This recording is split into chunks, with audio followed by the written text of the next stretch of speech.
साथियों नमस्कार। साने श्री में आप सभी का स्वागत है। दोस्तों, हम सभी इंडस्ट्रीज़ में काम करते हैं और काम के दौरान दोस्तों हम बहुत सारी गलतियां भी करते हैं। तो ज़रूरी है कि अगर हम आने वाले मैन पावर को अच्छी ट्रेनिंग या यूँ कहें अच्छी इंडक्शन ट्रेनिंग दें तो प्लांट में हम सही ढंग का माहौल या सुरक्षित माहौल प्रदान करने में सक्षम होंगे। इसके लिए एक अच्छे ट्रेनिंग मॉड्यूल का होना बहुत ही ज़रूरी है। इसलिए आज मैंने सोचा कि क्यों ना एक सेफ्टी इंडक्शन ट्रेनिंग मॉड्यूल का उदाहरण आप सबके सामने पेश करूं। तो चलिए देखते हैं कि एक अच्छा ट्रेनिंग मॉड्यूल या सेफ्टी इंडक्शन ट्रेनिंग मॉड्यूल हम कैसे बना सकते हैं। दोस्तों, प्लांट ओवरव्यू में प्लांट से रिलेटेड जो भी मेन जगह है जैसे कि टीजी, बॉयलर, स्विच यार्ड या अन्य जगह है उसके बारे में ज़रूर बताना चाहिए और साथ ही साथ वहाँ हो सके तो क्या क्या खतरे हैं और कैसे बचना है उनसे, इसके बारे में भी ज़रूर बताना चाहिए।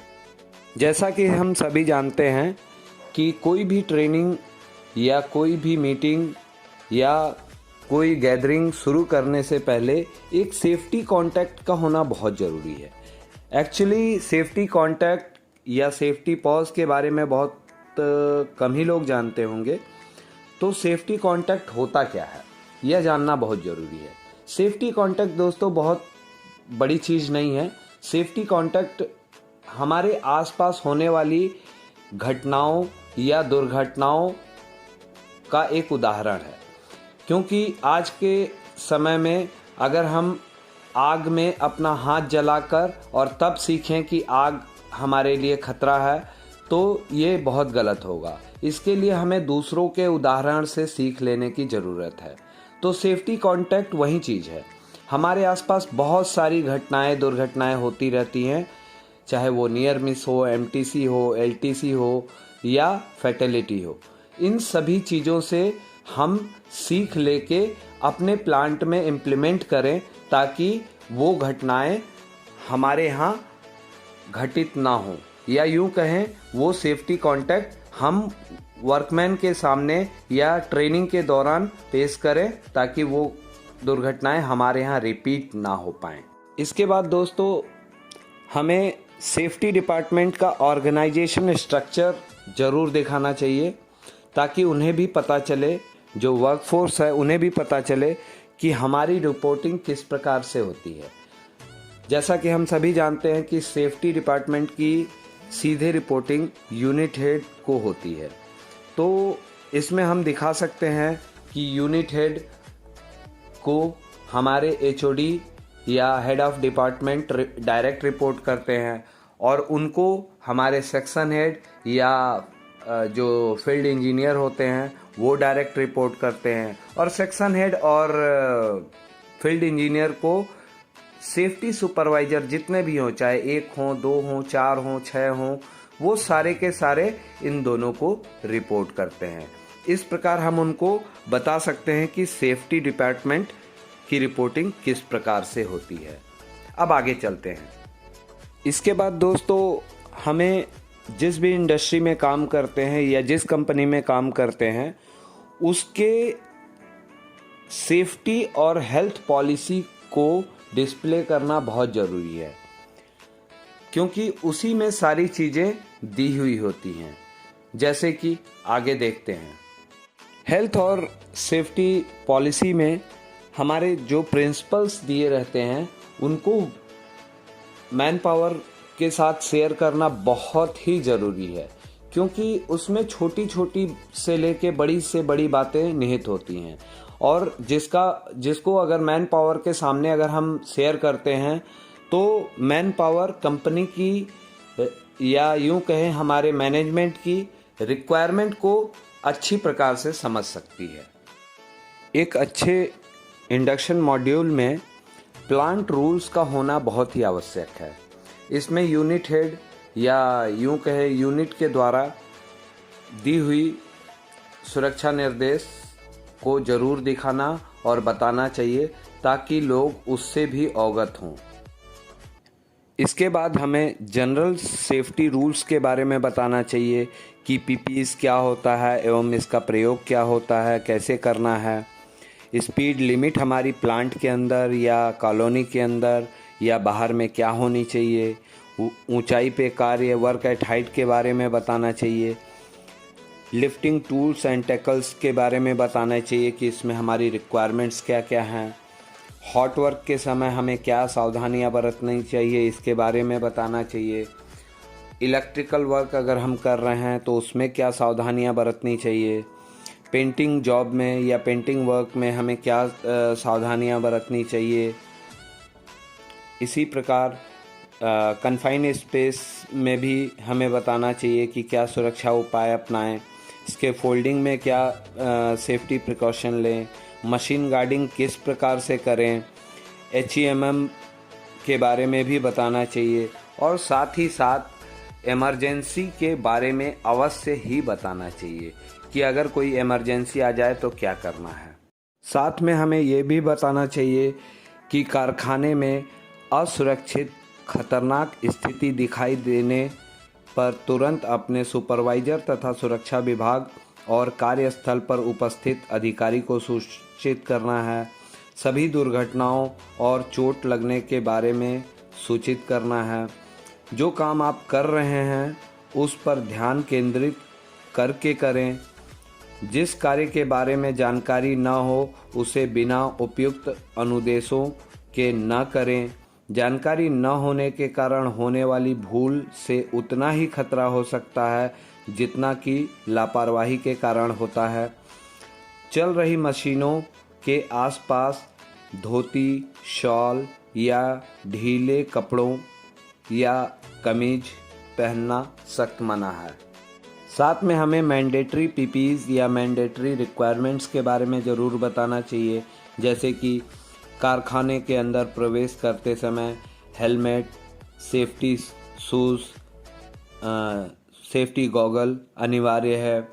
पैदल चलते समय फुटपाथ का प्रयोग करें। कारखाने के अंदर कार्य करते समय कार्य के अनुसार स्वयं के सुरक्षा उपकरण का प्रयोग अवश्य करें। और साथ में ये भी बताना चाहिए कि हेलमेट हमारे मस्तिष्क को चोट लगने से बचाता है। यदि हेलमेट खराब हो तो इसे इस्तेमाल ना करें और तुरंत ही बदल दें। इसके साथ साथ हमें जॉब स्पेसिफिक पीपीईज के बारे में भी बताना चाहिए, जैसे कि हमें ऊंचाई पर कार्य करते समय सेफ्टी बेल्ट या फॉल प्रोटेक्शन जो भी इक्विपमेंट आते हैं उनका प्रयोग करें। दस्तानों का प्रयोग करें। अगर ज़्यादा ध्वनि क्षेत्र है तो ईयर मफ या ईयर प्लग का प्रयोग करें। डस्ट वाले एनवायरनमेंट में हमें डस्ट मास्क का प्रयोग करना है। दोस्तों, हमें हेनरिच ट्रायंगल के बारे में ज़रूर बताना चाहिए सेफ्टी इंडक्शन के दौरान कि पहले तो इंसिडेंट या एक्सीडेंट्स को रिपोर्ट करना चाहिए, ये भी बताएं। उससे भी पहले ये समझाना चाहिए कि अनसेफ एक्ट और कंडीशंस क्या होते हैं और साथ ही साथ नियर मिस क्या होता है। इसके बाद MTC या मेडिकल ट्रीटमेंट केस क्या होता है, या उसके बाद LWC मतलब लॉस्ट वर्क डेज केस क्या होता है, और फाइनली लास्ट में जो फैटेलिटी आती है, जो भगवान ना करे कि किसी की इंडस्ट्री में हो, वो उसके बारे में भी बताएं। और साथ ही साथ ये भी बताएं कि कैसे हम अनसेफ एक्ट और कंडीशंस को कंट्रोल करेंगे अगर, तो हम जो मेजर इंजरी है या फैटेलिटी है उसको भी कंट्रोल कर सकते हैं। इसके बारे में ज़रूर बताएं। जो कि हमारा जो आंकड़े करते हैं 3 लाख अगर हमारे अनसेफ एक्ट और कंडीशन होते हैं, उस दौरान हम कहीं ना कहीं 30,000 नियर मिस से गुजरते हैं। और साथ ही साथ अगर हम 30,000 नियर मिस से गुजरते हैं तो 300 MTC केसेस होते हैं, मेडिकल ट्रीटमेंट केसेस होते हैं, जिनको शायद हम रिपोर्ट करते हैं, या उससे ऊपर जाएं तो मेजर इंजरी शायद शायद कहीं कुछ रिपोर्ट हो जाते हैं, लेकिन इस स्तर तक नहीं होते हैं। और अगर हम कोई भी एक्सीडेंट छुपाते हैं तो हमें फैटेलिटी तक पहुंचने से कोई भी नहीं रोक सकता। इसलिए प्लीज़ प्लीज़ प्लीज़, चाहे वो नियर मिस हो या एमटीसी केस हो या एलडब्ल्यूसी केस हो, हर एक्सीडेंट इंसिडेंट को रिपोर्ट ज़रूर करें। सेफ्टी के बिलीफ सिस्टम के बारे में अवश्य बताएं कि हमारे यहाँ सेफ्टी से कोई समझौता बर्दाश्त नहीं किया जाएगा। सेफ्टी हमारे यहाँ नॉन नेगोशिएबल है। सेफ्टी पहले खुद से शुरू होती है, हमारी खुद की जिम्मेदारी होती है। और साथ ही साथ अगर हम आज सेफ्टी सुरक्षा से काम करते हैं तो हमारा कल भी सुरक्षित और खुशहाल होगा। इसके बारे में ज़रूर बताएं। इसके बाद आता है दोस्तों सेफ्टी स्टैंडर्ड्स और प्रोसीजर्स। ये एक जस्ट एग्जांपल है। सेफ्टी स्टैंडर्ड्स और प्रोसीजर्स हमारे कौन कौन से हैं। ज़रूरी नहीं है कि हम लिस्ट में दिए गए सारे आप ही के हैं, लेकिन आप जो भी बनाते हैं वो आपके खुद के हैं।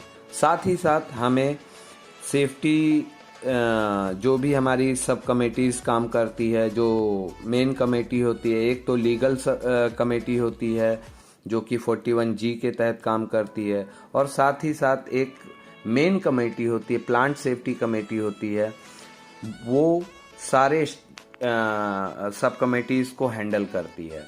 तो हमें ज़रूरी है कि उन सब कमेटीज़ के ऊपर भी काम किया जाए और साथ में हमारे प्रीवियस एक्सीडेंट्स के डिटेल्स भी लोगों से शेयर करें। बेस्ट प्रैक्टिसेस क्या हुए हैं हमारी कंपनी में ये भी शेयर करें। बोर्ड कम्युनिकेशन या एमओएम के कुछ इम्पॉर्टेंट पार्ट्स भी शेयर करना चाहिए। और साथ में सेफ्टी वीडियोस ज़रूर दिखाएं। इसका बहुत ही प्रभाव पड़ता है हमारे मैन पावर के ऊपर। दोस्तों ऑन साइट इमरजेंसी में क्या करें? दोस्तों ऑन साइट इमरजेंसी में सबसे पहले अपने प्लांट, माइंस और साथ ही साथ कॉलोनी में असेंबली पॉइंट ज़रूर निर्धारित करें। उसके बाद जो हम सायरन या हूटर लगाए हुए हैं प्लांट में या कॉलोनी में या माइंस में, उसके कितने समय अंतराल पे ये बजेगा वो निर्धारित करें और सभी के साथ सर्कुलेट करें। सभी को बताएं कि हम 3 बार अलार्म, सपोज मैं जस्ट एक एग्जांपल दे रहा हूँ ताकि आपको समझ में आए कि आप वर्कफोर्स को ये समझाएंगे कि सपोज 3 बार हमारा इमरजेंसी अलार्म बजेगा।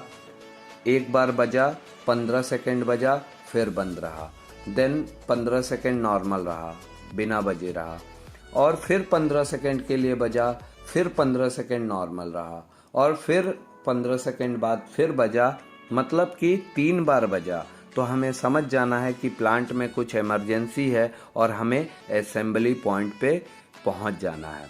और साथ ही साथ अगर इमरजेंसी ख़त्म होने का क्या सिग्नल रहेगा, तो इमरजेंसी ख़त्म होने का आप कोई भी सिग्नल अपने हिसाब से चूज़ कर सकते हैं कि सपोज़ एक सायरन कंटिन्यू 1 मिनट तक बजेगा और उसके बाद नहीं बजेगा। तो हमें समझ जाना है कि जो भी इमरजेंसी थी वो ख़त्म हो गई है, अब हम अपने कार्य क्षेत्र पे लौट सकते हैं। लेकिन साथ में उनको ये भी बताइएगा कि जब हम असेंबली पॉइंट पे जाएंगे तो हमारे जो भी निर्दिष्ट अधिकारीगण रहेंगे वो आके हमारी काउंटिंग करेंगे कि हम इतने मेंबर इस साइड पे काम कर रहे थे, उतने हैं कि नहीं। अगर नहीं हैं, इसका मतलब कहीं ना कहीं 1 या 2 या जितने भी व्यक्ति गायब हैं वो कहीं उस इमरजेंसी सिचुएशन में तो नहीं हैं, ताकि लोग उसको शेयर करें और काउंटिंग करें और साथ में उनको बचाने की कार्रवाई की जा सके।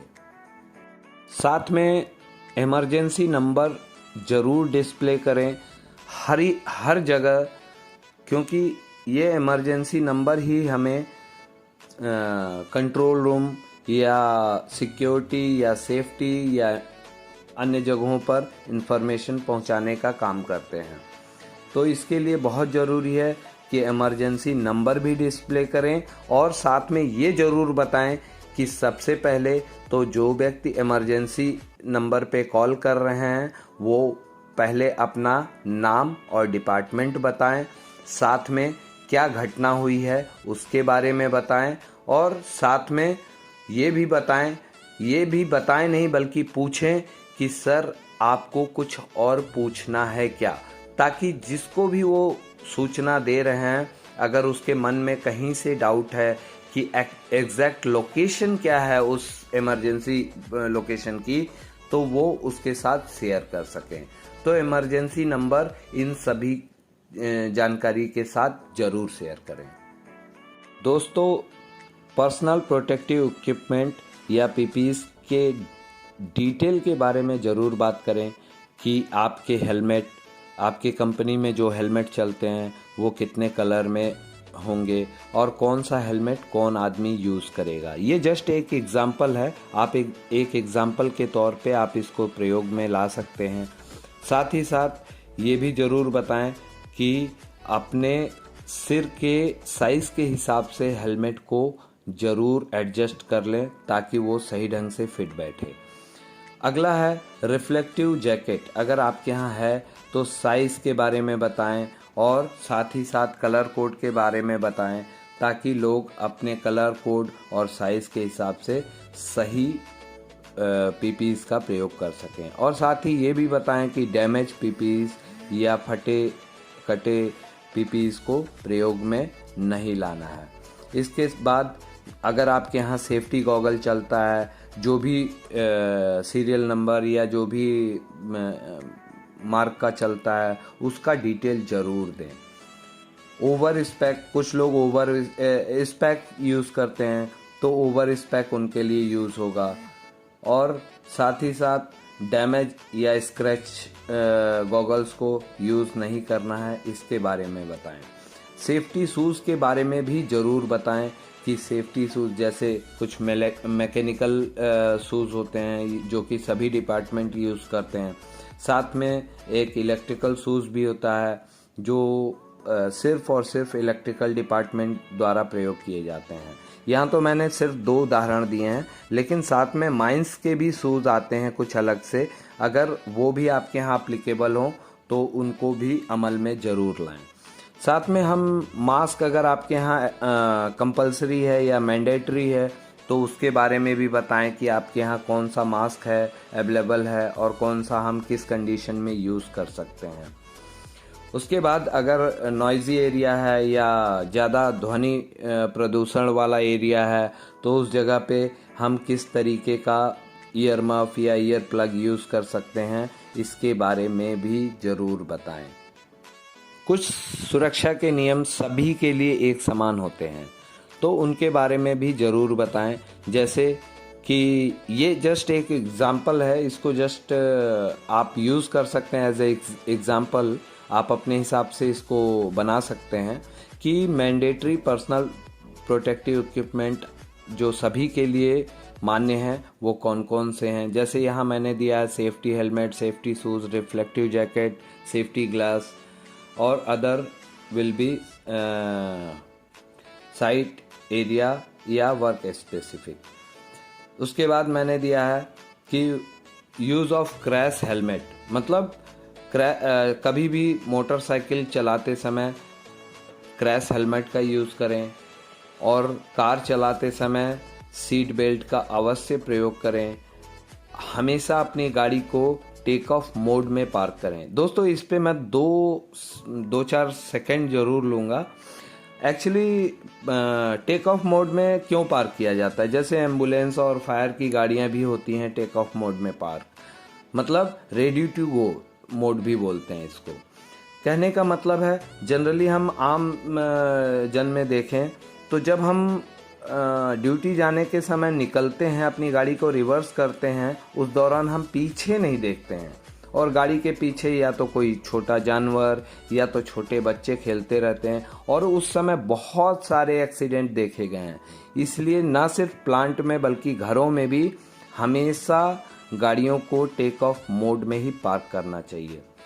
साथ में जब भी सीढ़ियों से उतरें या चढ़ें तो हमेशा हैंड रेलिंग को पकड़ के ऊपर चढ़ें या उतरें ताकि अगर हमारा पैर किसी कारणवश स्लिप करता है तो हम गिरने से बच जाएं। और साथ ही में हमेशा रोड पे कभी भी पेडेस्ट्रियन का प्रयोग करें, पैदल चलने के लिए बीच रोड में ना चलें। और कभी भी इमरजेंसी सिचुएशंस में जब आप हाई राइज बिल्डिंग्स में हो, जैसे फायर हो जाए या कुछ और हो जाए, तो लिफ्ट का प्रयोग ना करें। ये जस्ट एग्जाम्पल है दोस्तों, ये ज़रूरी नहीं है कि आप रखें ही, ये आपके ऊपर निर्भर करता है कि आप रखना चाहते हैं या नहीं। तो धन्यवाद दोस्तों। इस प्रकार मैं समझ सकता हूँ कि इस वीडियो से आपको बहुत कुछ सीखने को मिला होगा कि हम अपना सेफ्टी इंडक्शन ट्रेनिंग मॉड्यूल कैसे बनाएं। हो सकता है मेरे इस मॉड्यूल में कुछ कमियां भी हों, ज़रूरी नहीं है कि मैं कोई बहुत बड़ा एक्सपर्ट हूं, लेकिन मैंने एक जस्ट एग्जांपल सेट किया है कि आप इस प्रकार से अपने सेफ्टी इंडक्शन मॉड्यूल को बना सकते हैं। और अगर आपको ये वीडियो पसंद आया तो लाइक करें, सब्सक्राइब करें मेरे चैनल को। ये मेरा नहीं, आप सभी का चैनल है, हम एक परिवार हैं। और साथ ही साथ वीडियो को शेयर करें ज़्यादा से ज़्यादा, ताकि हम जितने भी सेफ्टी प्रोज हैं या सेफ्टी प्रोफेशनल्स हैं उन तक ये वीडियो पहुँचे। धन्यवाद।